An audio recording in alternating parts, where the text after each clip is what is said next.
You ask Tiger to solve. This deals with linear equations with one unknown.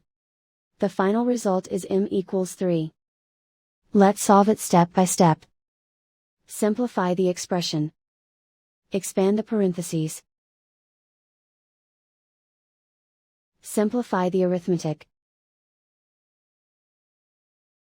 Swap sides.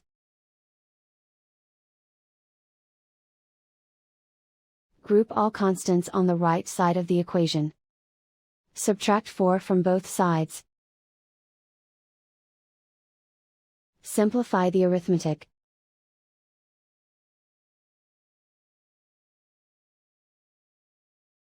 Isolate the m.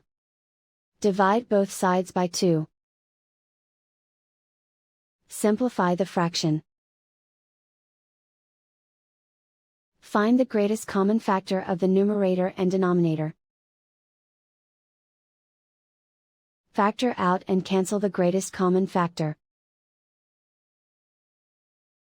And so the final result is m=3.